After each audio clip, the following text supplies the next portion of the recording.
Olá, a paz do Senhor, bem-vindo aqui ao meu canal, Pastor Wesley José. Estamos aqui para mais um dia de pré-aula da Escola Bíblica Dominical.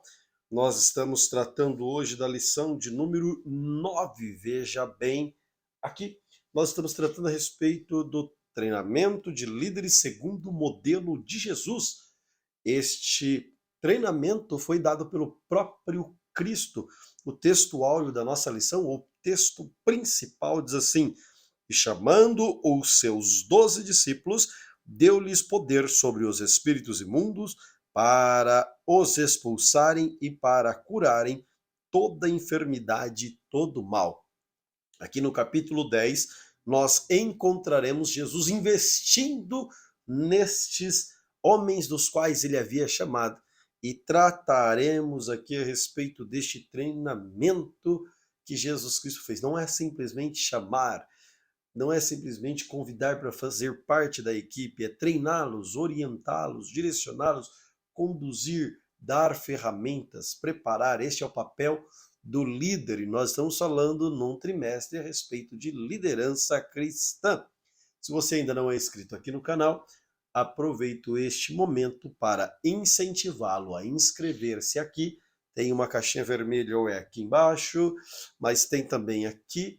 Você consegue se inscrever, deixar aquele like, por que não compartilhar com alguém que está estudando sobre esta matéria? Vamos expandir o quanto mais a palavra de Deus. O resumo da lição de hoje sobre este treinamento de líderes segundo o modelo de Jesus, o resumo da lição diz: Jesus não somente discipulou os apóstolos, mas ele deixou o modelo para um discipulado eficaz. Quando nós chegamos aqui no capítulo 10 de Mateus, nós logo encontramos este chamado dos 12 para este serviço específico, esta primeira missão, uma das primeiras missões das quais os discípulos sairiam para cumprir o seu papel como seguidor de Jesus. Agora Jesus tendo chamado, é claro, Mateus faz questão aqui de narrar o nome. Nós vamos encontrar também em Marcos, vamos encontrar estes nomes dos discípulos em outros evangelhos, mas notem que Jesus Cristo, ele chamou esses homens, cada um com uma peculiaridade, característica diferente. Jesus, ele não escolheu homens nas faculdades, ele não foi lá nas grandes, vamos dizer assim, não foi diante dos discípulos de Iléu, não foi diante dos discípulos dos grandes nomes da época que estavam ensinando, fazendo ali as suas escolas. Jesus Cristo, agora até me escapou o nome deles, Jesus Cristo, ele vem e chama pessoas simples, pessoas, algumas pessoas assim que talvez não seriam escolhidas por nós hoje, mas tinha discípulos ali que eram tanto interessantes. Por exemplo, se você olhar para Mateus, Mateus, apesar de ser odiado por conta da sua escolha profissional, ele era um homem que tinha um certo conhecimento, senão ele nem seria aceito também para trabalhar para Roma. Nós vamos encontrar também, dentre estes homens, nós vamos encontrar o Zelote, um homem que participava de uma seita de homens violentos, vamos dizer assim, de um povo beligerante que lutava contra o governo e assim por diante. Esses são os apóstolos convocados por Jesus. Aqui no capítulo 10, no versículo 2 a seguir, nós encontramos Simão, que foi chamado de Pedro. Não é porque está aqui que foi nesta ordem, mesmo porque André, irmão de Pedro, veio a ser discípulo de Jesus primeiro do que ele.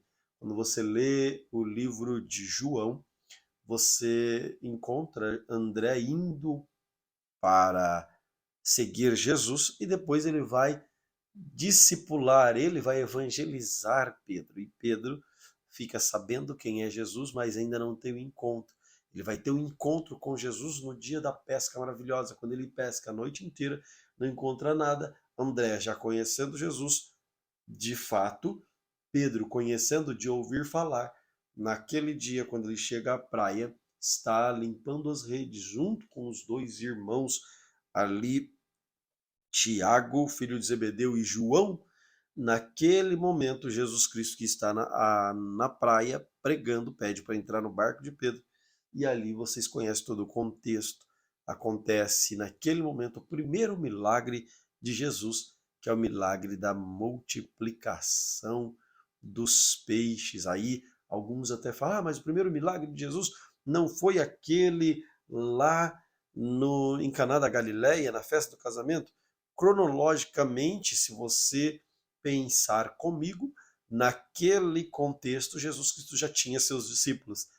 Aqui em Pedro, Lucas registra, Jesus Cristo ainda não tinha todos os seus discípulos formados. Então, automaticamente, o primeiro milagre vai ocorrer aqui, quando há esse encontro chamado de Simão e que passa a ser Pedro neste momento, ao mesmo tempo que Jesus também chama ali tanto Tiago, filho de Zebedeu, quanto João, o apóstolo do amor, conhecidíssimo, né? Jesus Cristo também vai chamar Filipe e Bartolomeu. Jesus Cristo, Filipe, segundo alguns historiadores, alguns teólogos, Filipe era seguidor de João Batista, assim como André, e agora segue a Jesus Cristo. Então nós temos Filipe, temos Bartolomeu, temos Tomé. Tomé é um homem que a gente questiona muito Tomé por conta da sua dúvida, mas Tomé é aquele homem que quer as coisas corretas. Então, Jesus Cristo compreende ele. Se Jesus Cristo não compreendesse, ele não o chamaria para ser de seu discípulo e também não mostraria a mão dele furada para Tomé quando da ressurreição. Aí temos aqui Mateus, o publicano, ele mesmo se coloca aqui como Mateus, o publicano, que é o rejeitado. Nós temos Tiago, filho de Alfeu, Tiagão. Temos também Lebeu, apelidado de Tadeu. Simão Zelote, este é o Simão que eu falei aqui, que era o Simão de um grupo de homens que eram beligerantes, uma seita que se voltava contra o Estado. Nós ainda encontramos aqui Judas Iscariote, aquele que viria trair Jesus Cristo pelas moedas, infelizmente. No entanto, estes são os homens que Jesus Cristo chamou, foram convocados e vocacionados para testemunhar a respeito do Evangelho. Mas antes disso, Jesus Cristo os treina. No segundo tópico, subtópico, primeiro tópico é Jesus escolhe os seus discípulos, primeiro subtópico, os apóstolos são convocados neste momento, que eu acabo de narrar rapidamente aqui para vocês, mas também os apóstolos são enviados. Jesus Cristo envia seus discípulos para cumprirem uma determinação, isso é treinamento num período. Imagina só Jesus Cristo gerenciando.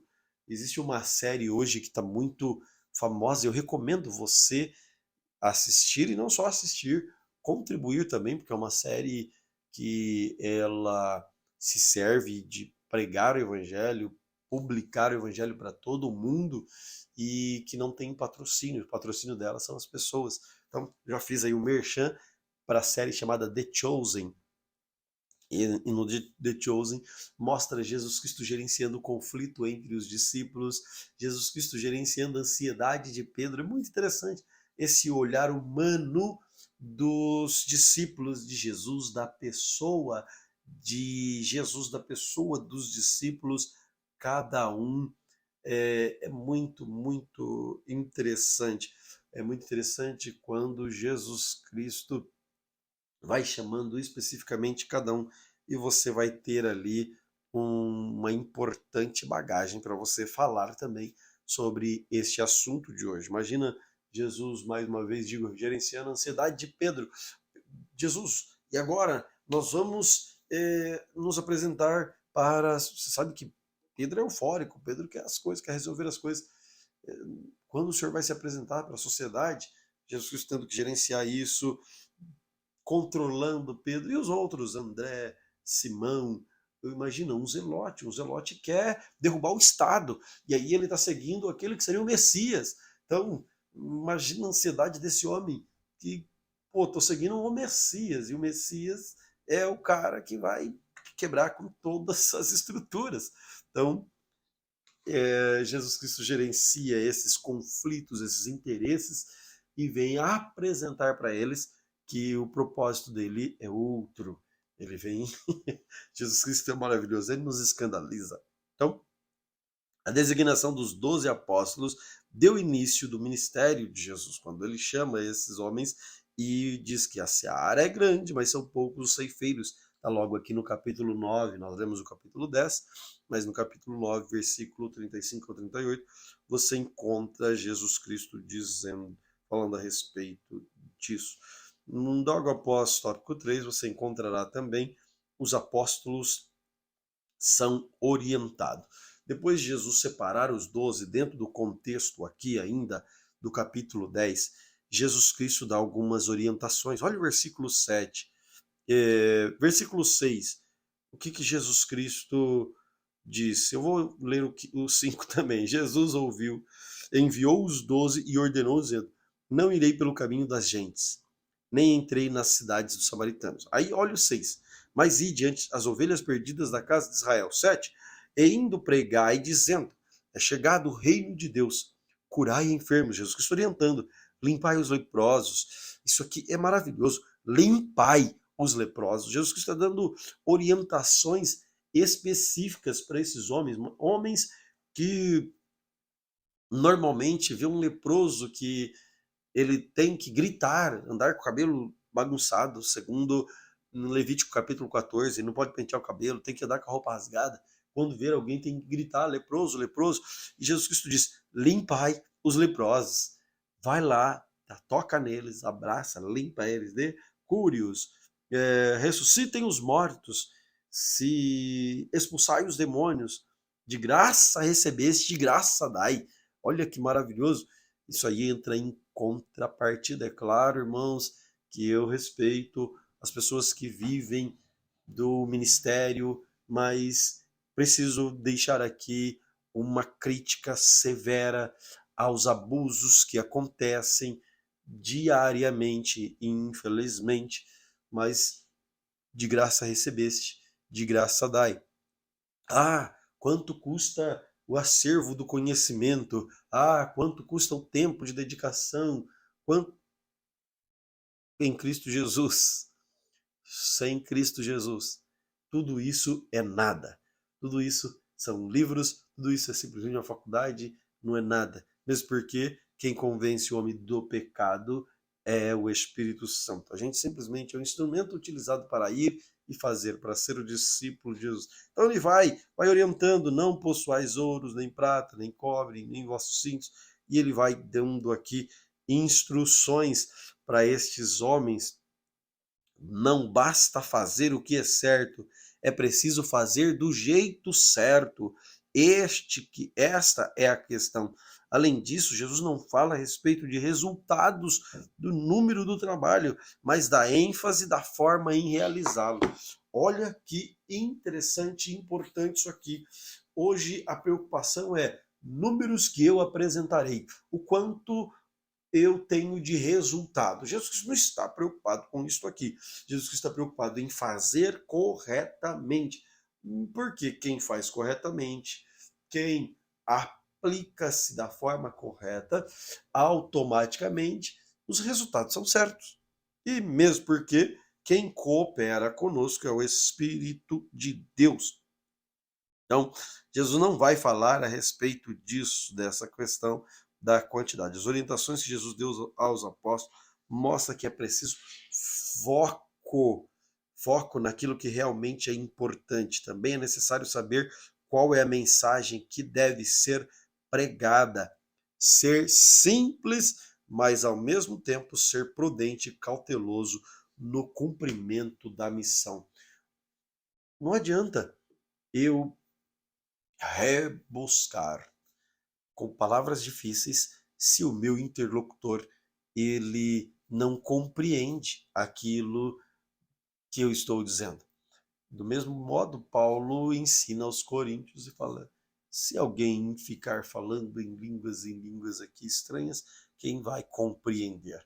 Então nós temos que ter esse entendimento. Paulo ensinando, doutrinando a igreja de Corinto. Deve-se falar em língua. Eu falo mais do que vocês, mas tenho que me fazer compreensível. A mensagem precisa ser entregada. E a missão do discípulo de Jesus é levar uma mensagem. Qual mensagem? O reino dos céus é chegado.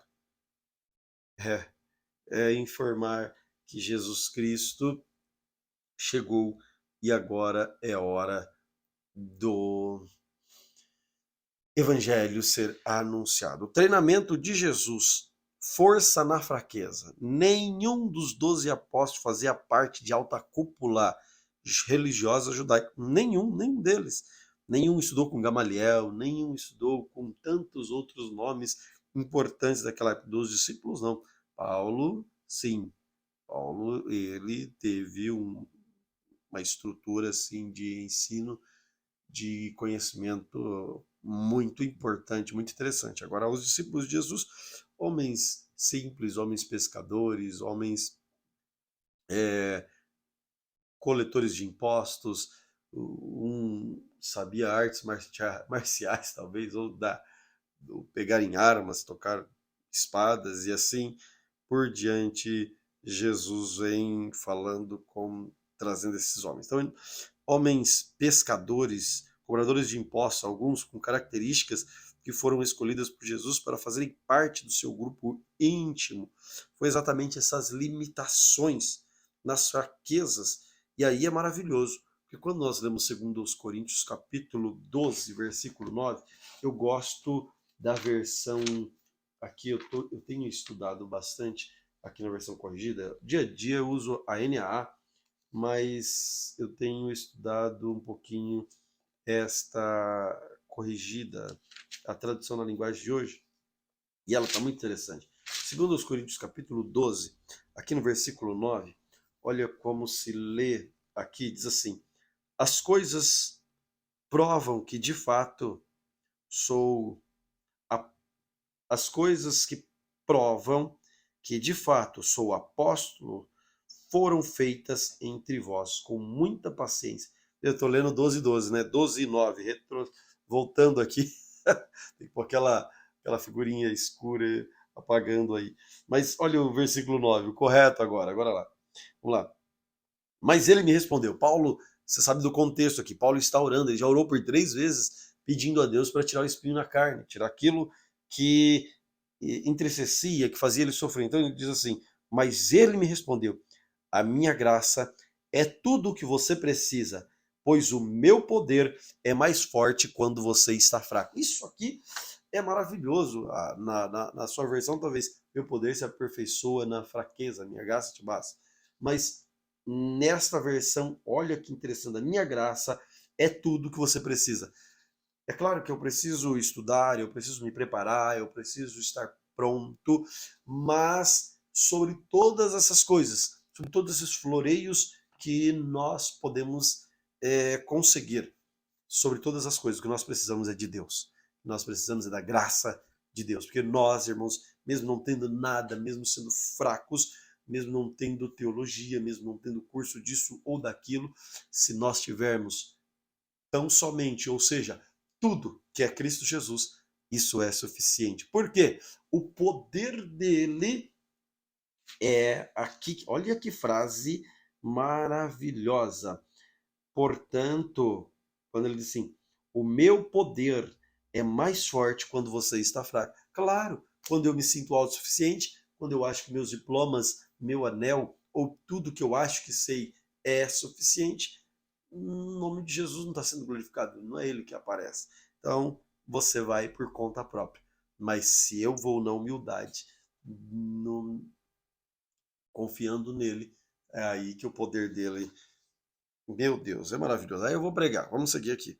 O processo do treinamento. Lucas 6,13 mostra que os 12 apóstolos escolhidos, foi dado o nome de apóstolo. Contudo, devemos levar em conta para chegar a este ponto. Eles passaram por um processo lento, gradual e progressivo. Todo treinamento é lento. Aliás, processo de ser processo, justamente por conta das etapas que se tem.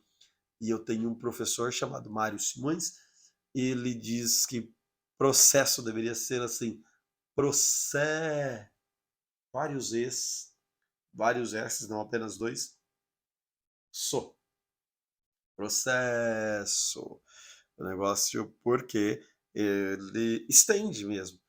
Para treinar alguém não é, são algumas etapas, alguns processos que o homem enfrenta. Então, Jesus Cristo vai dar treinamento para os seus discípulos, orientando como fazer, quando fazer. Não é agora, calma, não é hoje, ainda é o tempo, não é chegada a hora, vai com calma. E aí, um dia ele despede alguns com determinada autoridade, depois segura mais um pouco próximo dele, orienta. Certa ocasião, Jesus os obriga a entrar num barco sozinhos para ver como ele se comportaria. E note que Jesus está vendo mesmo. Ele sobe na montanha para orar, mas do alto do monte, a Bíblia diz que ele está com os olhos fitados, olhando para os seus discípulos, e a tempestade vem. Jesus Cristo, sobre as águas, vem ao encontro. Outra ocasião, Jesus dorme no barco e observa o comportamento dos discípulos e repreende eles, homens de pouca fé. Então, Jesus Cristo está treinando neste processo.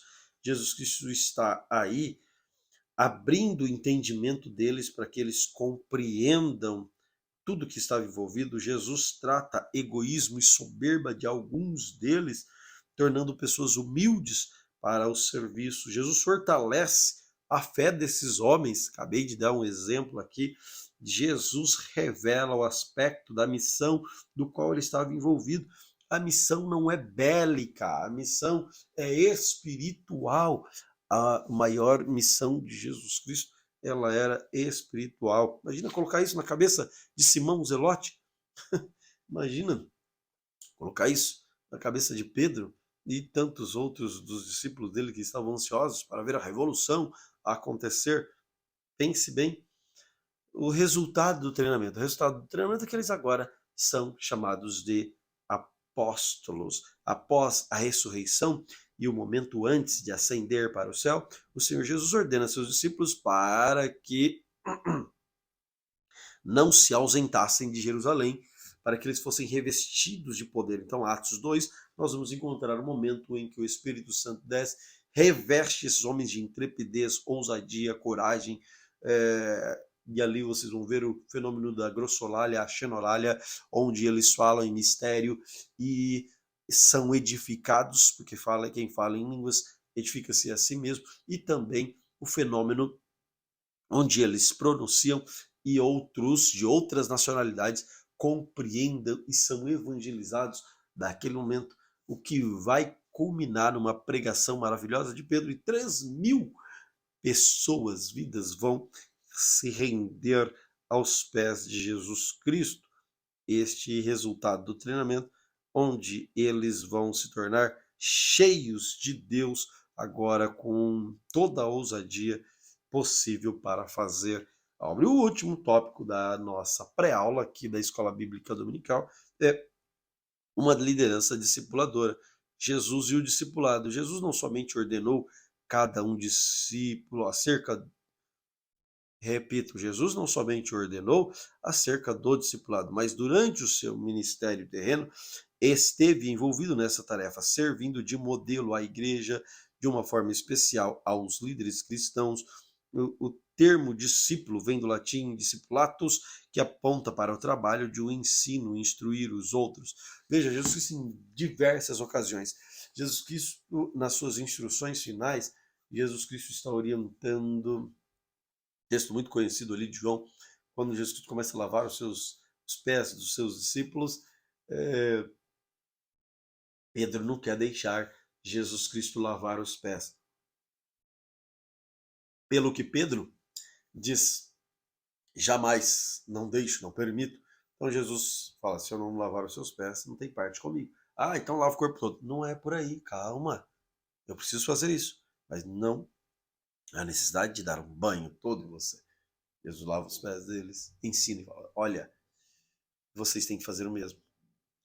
Isso é ensinando, dando aula de humildade, ensinando aos discípulos princípios fundamentais que eles não poderiam perder dali por diante.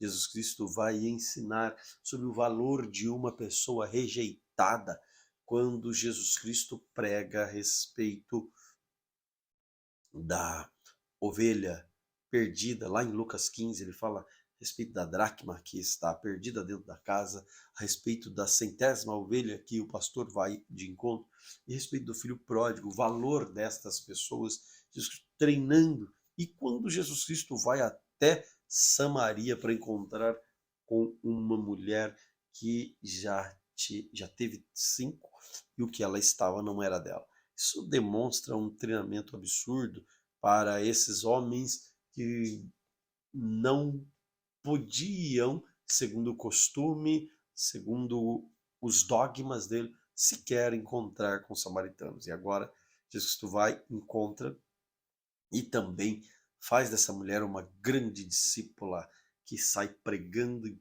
toda aquela cidade. E quando ele vai ao encontro daquele homem que estava endemoniado, Jesus Cristo faz um milagre maravilhoso ali, aquele homem é liberto. Se tantos outros treinamentos dos seus discípulos orientando e também mandando fazer discípulo no caminho, indo pelo caminho, vão pregando, ensinando e fazendo discípulos. Jesus Cristo vai treinando. A relação com seus apóstolos demonstra perfeita dinâmica, fundamentalmente discipuladora. Jesus Cristo dedicou tempo. Multiplica, a gente pensa, mas ele passou só três anos com os discípulos, todos os dias, 12 horas, 14 horas, 16 horas, 20 horas. Multiplica isso por 3 anos, você vai ver quanto foi a dedicação de Jesus para com esses discípulos.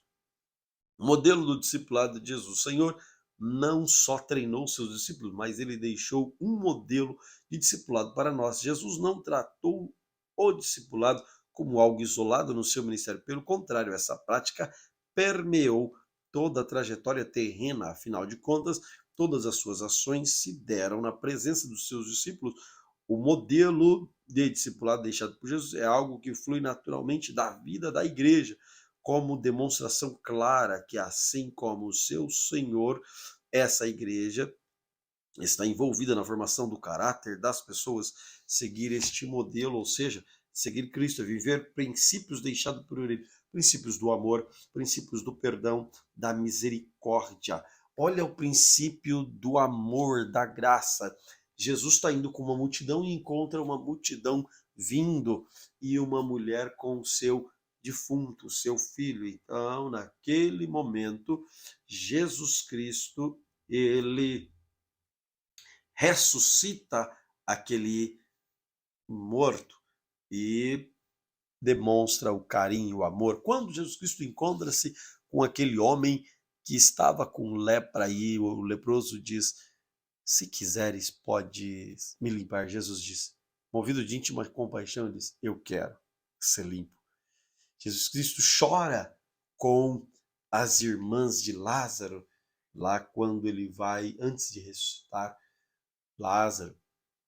Jesus Cristo se importa com aquele homem no tanque de Betesda. Ele conhece, que a Bíblia diz, e ele sabia que estava ali há 38 anos. Jesus conhecia a história daquele homem. Então Jesus Cristo está envolvido com amor. Perdão, Pedro, pelo amor de Deus, você tem que perdoar o seu irmão o tempo todo. Não é 70, não é só apenas 7 vezes, mas até 70 vezes 7. Princípio do perdão. Jesus Cristo demonstrou isso o tempo todo, perdoando Pedro o tempo todo, perdoando as pessoas, ensinando na oração do Pai Nosso e assim por diante, na cruz do Calvário, no Calvário, todo o percurso até o Calvário, Jesus veio perdoando e na cruz então nos dá uma aula maravilhosa. Princípio da misericórdia, então, todo momento, toda hora, agora comigo e com você, ele está sendo misericordioso, amoroso e perdoador. Ele nos veste com graça, de amor e de misericórdia diariamente. Isso precisa fluir de dentro daqueles que se dizem igreja, que se dizem cristãos. Se isso não fluir de nós, esse caráter de Cristo, que agora precisa fluir de nós para o outro lado, do qual fomos chamados para ir resgatar as pessoas que estão feridas, cansadas, tristes, angustiadas, quase mortas. Nós somos o evangelho que precisa ser é, impactados para alcançar vidas que estão precisando. Então, este é o líder discipulador, ele é um líder que segue os passos de Jesus, à semelhança do Mestre. E a conclusão diz assim: nesta lição, aprendemos a respeito do modelo de liderança deixado por Jesus. O Mestre não apenas diz, mas ele faz. O Mestre mostra como fazer, está com eles o tempo todo e vai potencializando as respectivas qualidades, ajudando, orientando. Não é por aí, calma, é por aqui. Então, conforme nós vamos fazer, confia no Senhor, pegue pães aí, o que é que temos, dê graça a Deus, Deus faz, ele treina, capacita, e aí sim, estão prontos? Agora sim, pode ir. Deus abençoe você, Deus abençoe sua família, e vamos juntos, que Deus continue te dando graça.